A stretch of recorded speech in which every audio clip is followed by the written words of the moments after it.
Salut, c'est Sylvain du podcast Au fait, c'est quoi? Vous connaissez notre podcast et on essaie de parler de tout et de rien. Et parfois, on parle de phénomènes qui se produisent au moment où nous enregistrons.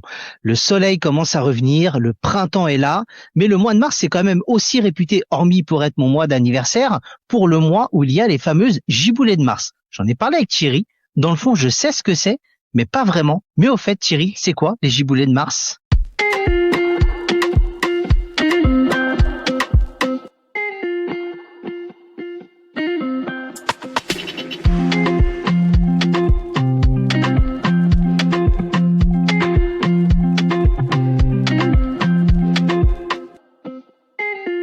Salut Sylvain, salut tout le monde. Eh ben effectivement, tu as bien décrit le mois de mars. Le mois de mars, c'est aussi le passage de l'hiver au printemps, et c'est pas pour rien que je dis ça.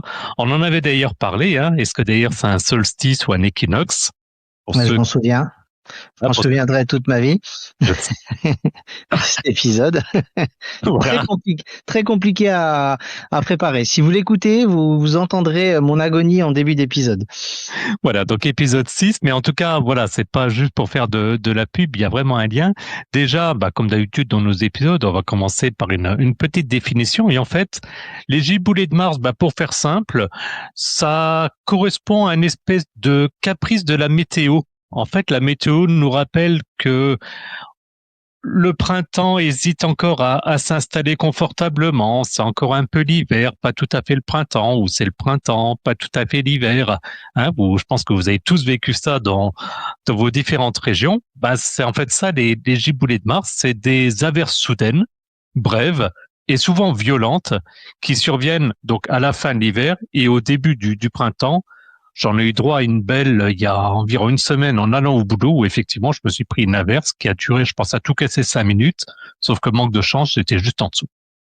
J'aime bien la définition employée de petits caprices de la météo parce que c'est exactement ça. Dans le fond, c'est que c'est imprévisible, ça tombe très fort et puis on est capable d'avoir beaucoup de soleil après. Et je pense que c'est pas mal. Alors, est-ce que Thierry, hormis cette définition, on va dire générale, est-ce que tu peux nous parler un peu plus du phénomène météo? Oui, et cette météo, en fait, ça donne aussi l'impression que c'est une adolescente. En fait, elle est plus, la météo n'est plus un enfant qu'on gâte pour Noël, et puis c'est plus un adulte qui profite du printemps, c'est un ado, et donc voilà, ça fait des crises. Bon, voilà, ça c'est pour ceux qui ont des enfants en âge d'adolescence. Tu sais aussi ce que c'est. Donc, le phénomène météo, effectivement, en fait, le principe est simple. C'est un conflit de masse d'air. C'est-à-dire qu'en fait, en haut, on a de l'air très froid qui redescend des pôles. Et en dessous, on a le soleil de Mars qui commence à réchauffer le sol et les basses couches de l'atmosphère. Ok. Résultat, dès que cet air chaud, il rencontre du coup forcément l'air froid en altitude. Ça crée du coup un choc thermique et ça crée une instabilité immédiate qui forme des nuages à fort développement vertical, donc les fameux cumulus ou bien les cumulonimbus. D'accord, ok.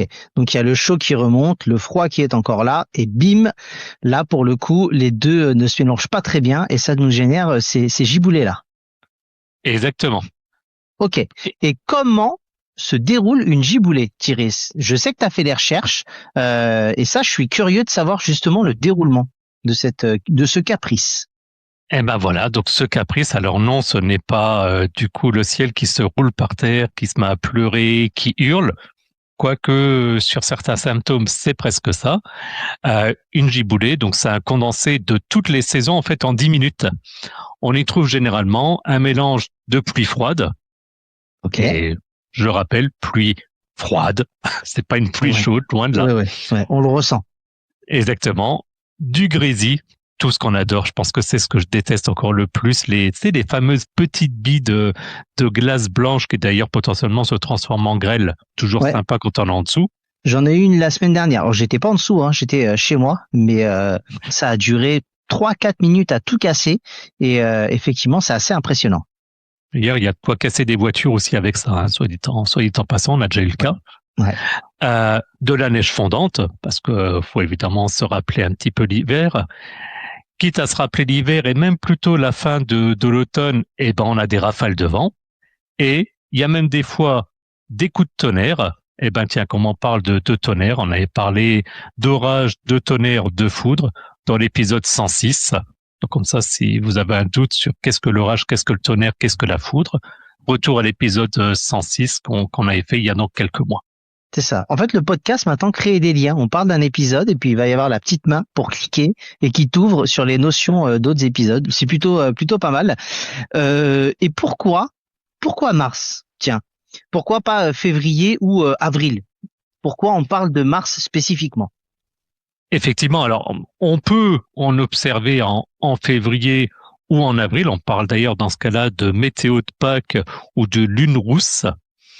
Mais c'est en fait en mars que le contraste thermique est le plus marqué parce que simplement c'est la période de transition où l'atmosphère fait littéralement le ménage avant la stabilité estivale.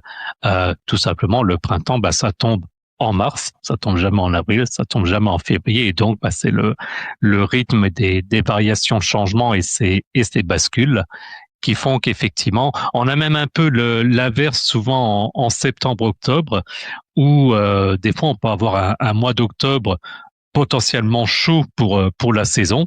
Donc là, c'est du coup un petit peu l'inverse, l'été qui essaie de se prolonger. Là, c'est un petit peu l'hiver qui essaie de se prolonger, le printemps qui essaie de s'imposer. Et en gros, ils sont pas très copains, ils s'engueulent et du coup, ils font des crises et ça pleure, c'est la pluie et puis ça va encore plus loin avec la grésille et ainsi de suite. Voilà, vraiment une bande d'ados en fait. C'est rien. Oui, est-ce que ça veut dire que les gens qui sont nés au mois de mars sont des grands ados dans l'absolu? Je dirais pas jusque-là, il y a quand même des poissons et des béliers à la fin, hein, donc je pense que c'est plus la partie bélier, voilà. Poissons, nous sommes toujours très très calmes, donc tu sais, on est dans notre eau.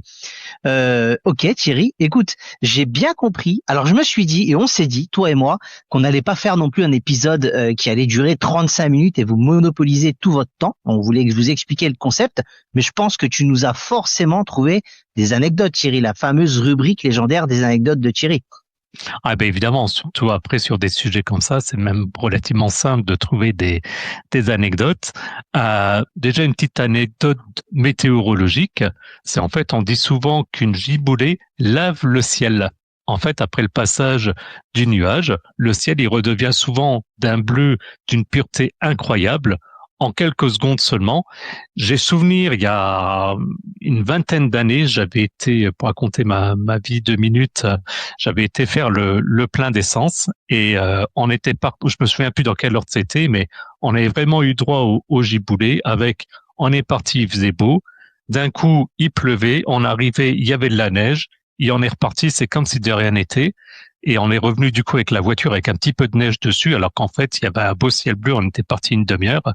Et mes parents se demandaient où est-ce qu'on avait été pour avoir de la neige sur le toit. C'était clairement une giboulée de Mars. Une belle giboulée. Effectivement, ça lave le ciel.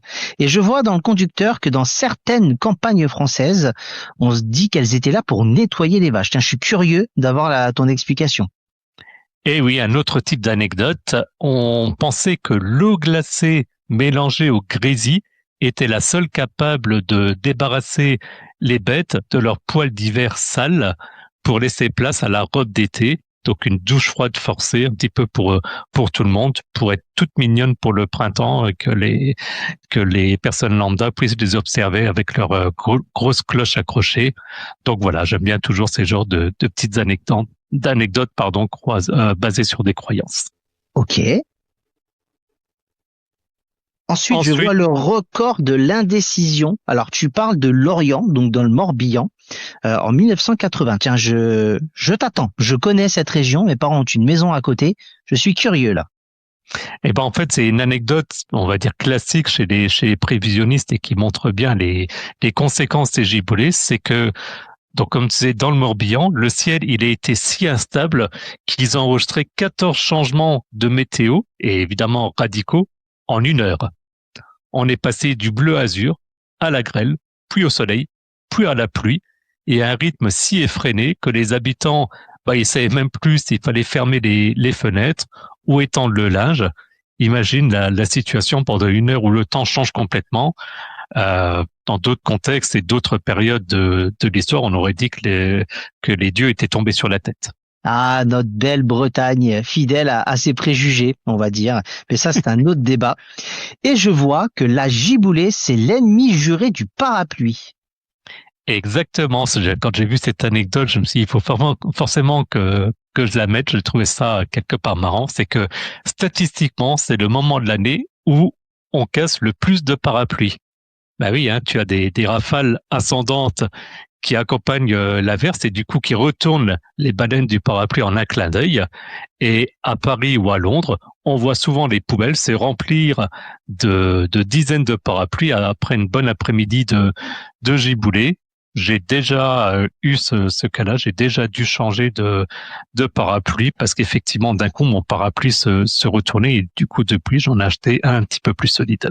Ah, ça c'est pour le bon business des gens qui font des parapluies plus solides grâce au giboulée.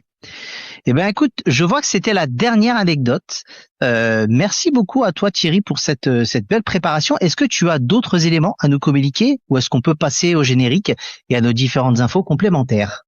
Eh ben non, pour moi c'est tout. Je regarde par la fenêtre. Pour l'instant, il fait un temps correct, donc c'est parfait. On peut du coup vite passer à ce moment-là à l'étape suivante. Ok, à de suite.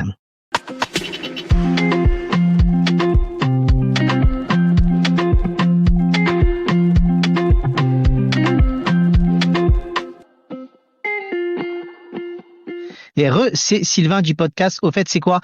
Merci encore une fois Thierry pour cette belle préparation des giboulées de mars. Comme d'habitude, retrouvez-nous sur X, anciennement Twitter, géré de main de maître toujours par ce même Thierry. N'hésitez pas à aller voir notre compte. Il y a pas mal de choses à découvrir. Je te laisse présenter la suite, Thierry. Eh ben oui, si vous voulez nous suivre, le plus simple, c'est d'aller sur notre site www.auffaitc'estquoi.fr puisque vous allez retrouver les liens de notre podcast en fonction de votre application préférée, également le lien vers notre chaîne YouTube. Je le dis à chaque fois qu'on a de plus en plus de monde et c'est une réalité et les durées de vues sont également de plus en plus longues. Donc merci à vous. Notre compte X, anciennement Twitter, et puis notre page Facebook. Et puis, je vous invite vraiment également à consulter les notes de l'épisode pour obtenir les liens vers notre page Buy Me a Coffee si vous souhaitez nous soutenir financièrement. Et puis, notre serveur Discord pour discuter entre vous et avec nous, parce que du coup, je me suis dit que je vais commencer à mettre quelques informations en plus sur le serveur Discord pour donner un petit bonus à ceux qui nous rejoignent. Le dernier épisode, c'était sur les élections municipales. Oui. Et j'avais mis quelques liens, effectivement. Il y a eu, comme on avait fait l'enregistrement à l'issue du premier tour, il y a eu des situations d'égalité entre les candidats, etc. Donc j'ai mis quelques liens directement. Et je pense que je vais continuer régulièrement à mettre ce genre de petits messages. Donc voilà, connectez-vous, faites-nous un petit coucou, on sera ravis d'échanger en direct avec vous. Très bien, bah merci à tous et à plus dans le bus. À bientôt, salut!